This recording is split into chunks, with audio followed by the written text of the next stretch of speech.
I walked and put my suitcase in my back, and I looked at the rear passenger door.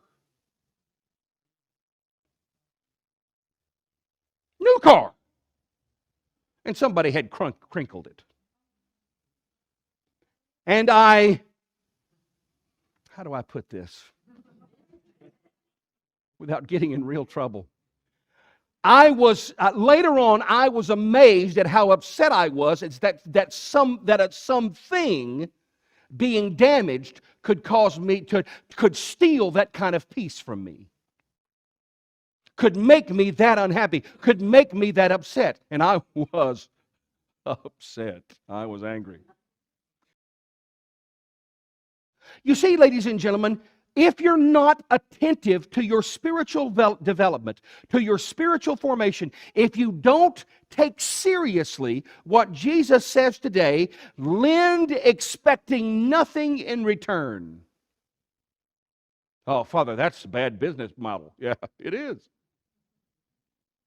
But so what? Are your possessions yours?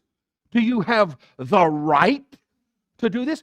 Our entire society has become heartsick and soul-sick over this notion of this is mine, and I can do anything I want. And yet, ladies and gentlemen, if you do anything you want, you become addicted to the things that you say you want. They stop being desires, and you actually have to do them. Ask any drug addict, ask any alcoholic, I can quit anytime I want. It's not true. They're a slave to the thing they started out saying, I can do anything I want. If your character isn't confronted with the message of Jesus Christ, your possessions will start possessing you. Your car will possess you. Your bank account will possess you. Your house will possess you. Your clothes will possess you instead of you possessing them. If the spiritual confrontation with the challenging and radical message of Jesus Christ isn't drawn deep inside your soul so that you are becoming a changed person, if that doesn't happen to you, brothers and sisters, trust me, in your spiritual life, you will find places where if that gets touched, I'm going to be really upset. How do you get free from that? Well, you listen to the message of Jesus Christ this morning. If you love those who love you, what credit is that to you? Isn't that great? Credit. If you love those, what is your spiritual credit score, by the way? Do you know it? No, seriously. When's the last time you actually did a spiritual inventory on your own heart to find out what your spiritual credit score was? If you love those who only love you, what credit is that to you? If you give expecting something in return. Man, even the Gentiles do that. Those are the outsiders, by the way. They're the xeni. If you give expecting something in return, what credit is that to you? Give expecting nothing in return. And then Jesus really goes off the rails and says, and by the way, love your enemies. Isn't it interesting that this whole idea of spiritual credit has everything to do with your salvation and your spiritual health? It doesn't have anything to do with getting goodies from God or God blessing me or anything like that. No, this is about you becoming a human being. This is about you becoming what you were created to be in the first place. A person that is like God acts this way. You love your enemies. You give expecting nothing in return. You share, and you hold your life freely in your hands. You're generous, and your generosity looks like craziness to the people around you. How in the world can you do that? Father, how can you afford that?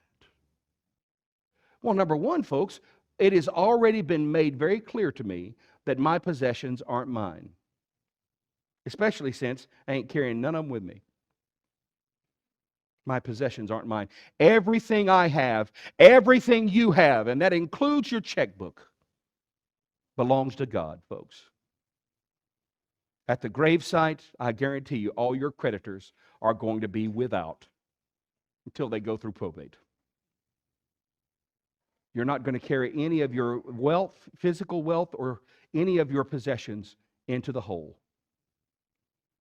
If that doesn't challenge your attitude and your actions right now and forms your character, if the message of Jesus Christ doesn't form your character, trust me, my angels, you are a sitting duck for addictions and selfishness and self-centeredness and a blind spiritual smallness that will always make you less than what you were created to be in the first place. That's your choice this morning. Step into the radical message of Christ and have your inside transformed, have your thinking transformed, your attitude transformed. Formed to be like Jesus Christ. When that happens to you, brothers and sisters, understand that's the purpose of you practicing the faith. The purpose of you practicing the faith isn't to make you feel good. It's to make you like Jesus Christ. Anything smaller than that, and it's just a hobby. So will you accept the challenge this morning? Why don't you sign up for your spiritual credit score? Keep tabs on it. Find out what direction it's going. And allow the message of Jesus Christ, the generosity of God, to become your standard for how you live as well. Amen. Thank you so much for watching. I pray this was a blessing to you. If it is a blessing to you, please don't forget to like and subscribe and share these videos. It really does help us a great deal. Speaking of helping us, if you'd like to support this media outreach, go to our Patreon site at Faith Encouraged on patreon.com. You can also visit us at our website at faithencouraged.org and write me at frbarnabas@faithencouraged.org. I look forward to seeing you next time. Don't forget to like and subscribe. God bless you.